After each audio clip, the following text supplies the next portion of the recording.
Okay. So the first thing you Yeah, need to thank do you. is copy the names, which is just selecting, and use that to start your data. And it's just copying and pasting on your consolidated data. I know you can copy your employee ID as well, the same way you have copied the name, but you've been asked to use index and match to bring this in. So we need to put our index and match function here. And the reason why we've been asked to use index and match is, if we remember, for you to use a lookup, you have to look up to the right, but the employee ID is on the left of the name. So we need to use index and match to bring this in. So we will start with our index function, which is index. We open a bracket. We need to select our table, which will be, this is our table here on the second tab, comma. And then it would ask us, what row do we want to bring in on our table? We're bringing in row column 1. What column we're meant to bring? We're bringing in column 1. No, sorry. Before we get to that, we need to bring in our row number, and our row number is the match. So we need to use our match function to bring in the row number after selecting our table. And then we drop the index hat and put on our match hat, and then we'll type in match, open a bracket. What are we matching? We are matching the name of the employee. So we click on the name, comma. Where are we looking up the name? We look up the name on the employee ID tab. So we select this column here, comma, and we want an exact match, so which is 0. We close the bracket, and then we are back to index. No, I haven't finished. Okay. So employee ID, and then comma, and then we're back to our index match. What column are we looking for? We're looking for the employee ID, which is on column 1 of our table. So that will be 1, and then we can close our brackets and enter. And we can see that Naya's ID is 1005. So we can just drag that down.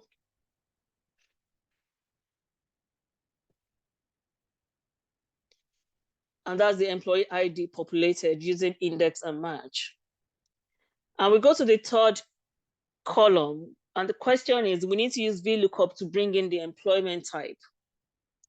And if there's any error, we need to use an if error to spot the errors and change any error to full-time.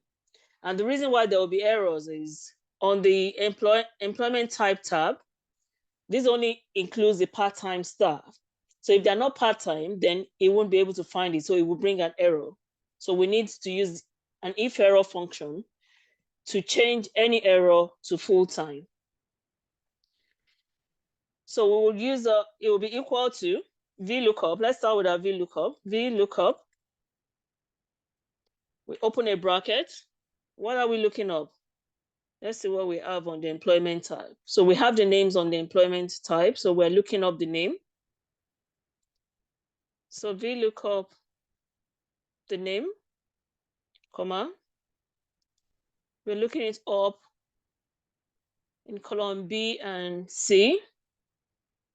And we're bringing in the second column, which is comma 2 and comma false. Enter.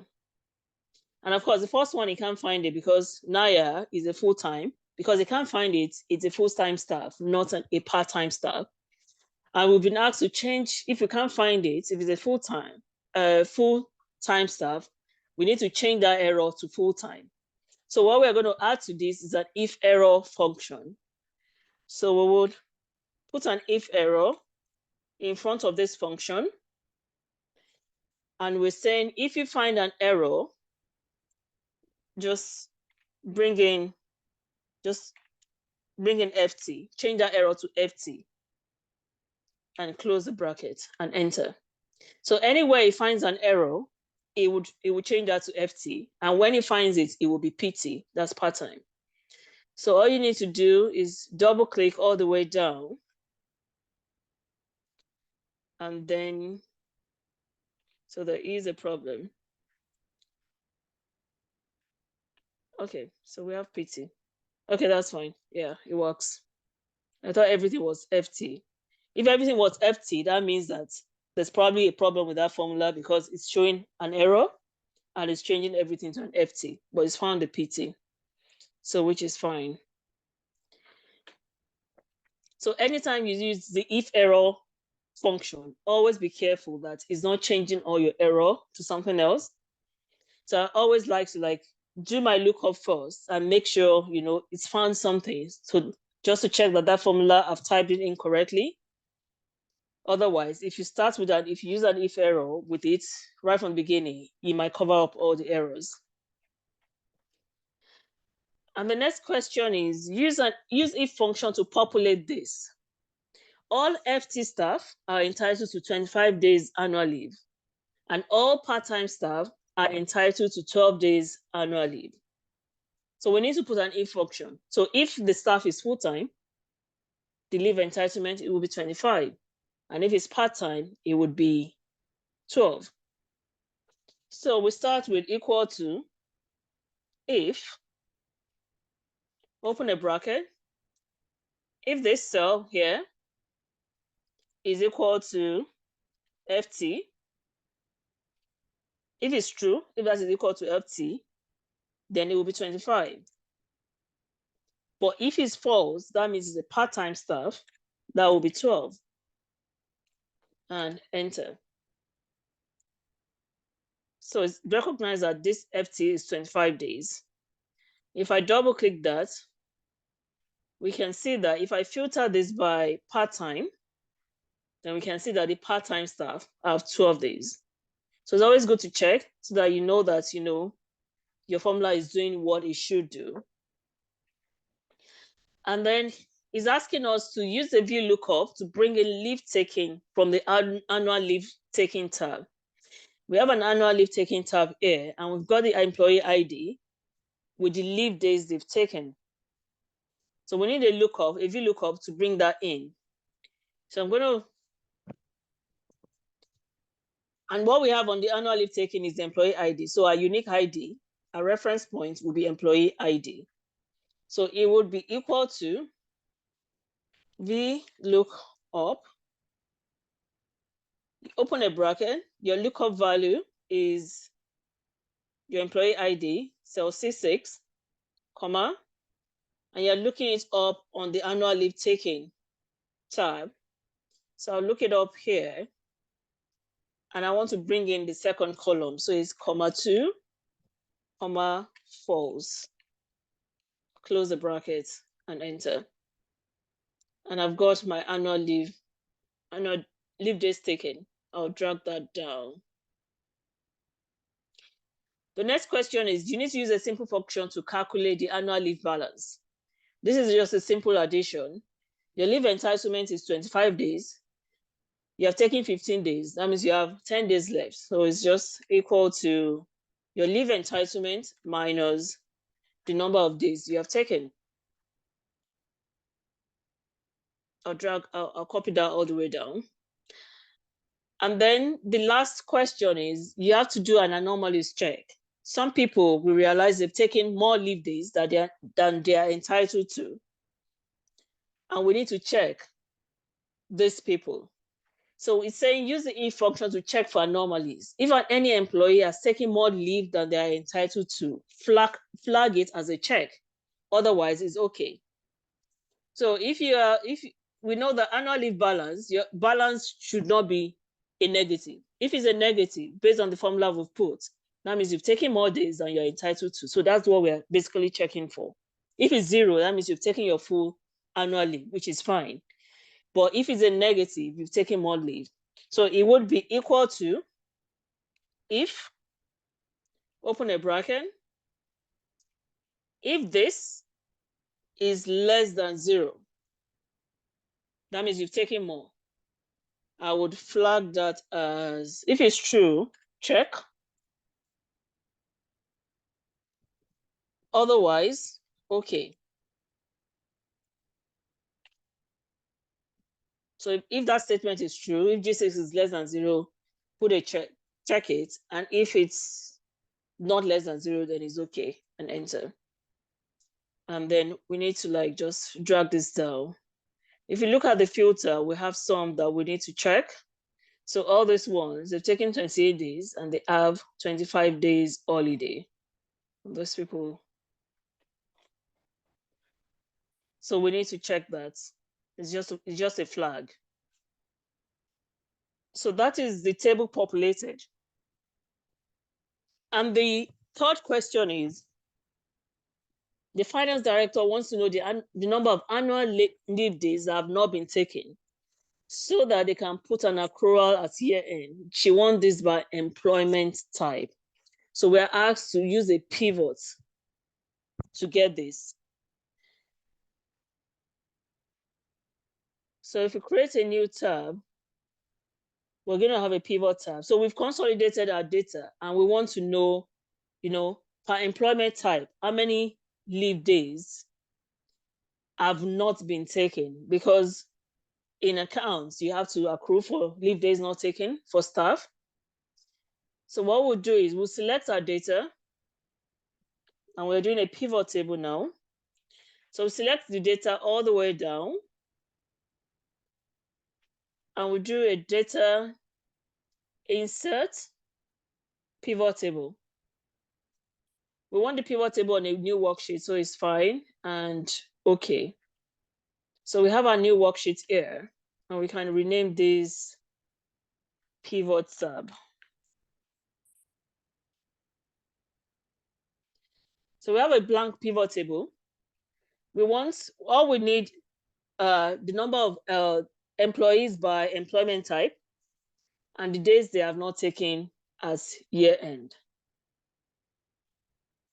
So I'll need to put full-time and part-time. And my next thing would be, how many leave days do they have? Leave days taken. I'm going to put that here on my leave days taken.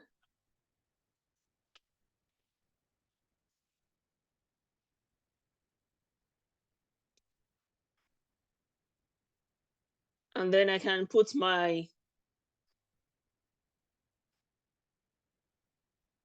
I need an annual leave balance, which is what they haven't taken at the end of the year, at the end of the financial year. So I can go to annual leave balance. So out of a total of total annual day, I don't actually need the days taken. I can take off the days taken. I can actually put leave entitlement. So out of a total of 24,623 leave days, 14,799 has not been taken.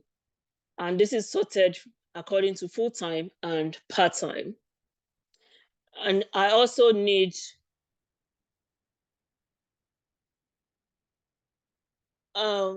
sorry, we skipped number 2. Number 2 says, after consolidating the data, your HR director wants to know how many employees have taken too many annual leave days and how many are within their allowance. So if we use a pivot, we need to use a pivot for that as well. Instead of recreating this pivot, you can also copy a pivot. Once you've created your pivot, you can copy the pivot. I'm just going to copy the pivot. And then what I need to do here is I need to bring in the number of people that we need to check and that we need to look into. Those are the people who have overtaken annually. So instead of having full-time or part-time, I don't need all this. I don't need the number of annual leave balance. I just need anomalies check. So check and okay. And I want So we want to know the number of people who have overtaken leave. I can put the number of days they've overtaken, which will be on annual leave balance. And then we want to know the actual number of employees that have overtaken leave. So I can actually put the names of employee here on the values. And what it's going to do is going to count. So out of all the employees, we need to check 71 employees. Maybe we need to write letters to them. It would be 71 employees that you need to write letter to. And in total, they've overtaken 253 annual leave days. And that is just a question.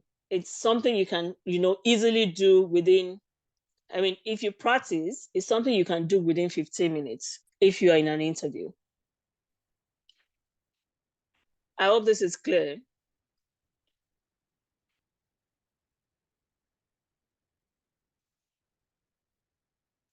I was hoping that we'll do more of like an interactive class today. But this is what we need to, this is what we have to do today. I'll encourage you to go back and actually do this again. Just try it by yourself. Because if you don't try it, then you will really not, even if you know it, you won't be fast when you're doing it, and you need speed when you do things like this. If you already know where to start from, then you can easily do it, and then you can concentrate on the other questions. So Excel is not something that you should waste time on, really, because you have other questions that you need to do, which will be around analysis of the data that you have. But if your data is not correct in the first place, then your analysis will not be correct. Do you have any questions?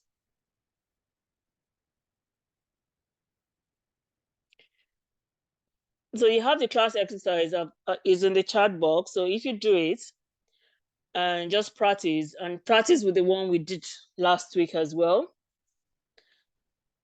And everything we've touched on are just they're the things you need in Excel, really. When you have all the things I've touched on and you have knowledge of it, then you're sorted with Excel. Really, you really don't need much, as long as you know what we've done.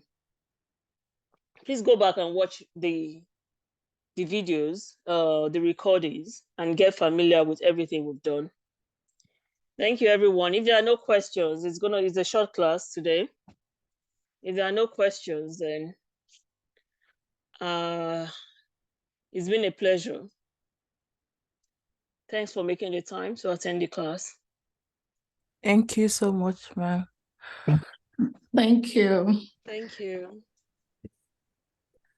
Thank you, Kemi. We really appreciate this. That's fine. I want to apologize on behalf of everybody for not, because we've been a lot of overwhelmed these few days trying to round up so many things. For myself, I even forgot. Okay. It's all right. It's okay. I'm really sorry, but we are going to watch the video and practice all that you sent us eventually. Okay. Yeah, because it's yeah, that's why the main thing is for you to practice it, really. Yes, for me, I will go back to the videos and watch and practice everything. Okay. Yeah, let Blue Sky leave us for now. Okay. After Sunday, so that we'll have time for ourselves. Yeah, that's fine. Thank you very much. Thank you, everyone. You can stop the recording. Thank you so much. Thanks, everyone. Thank you so much. Thank you. Have a good night. You Bye. too. Good night.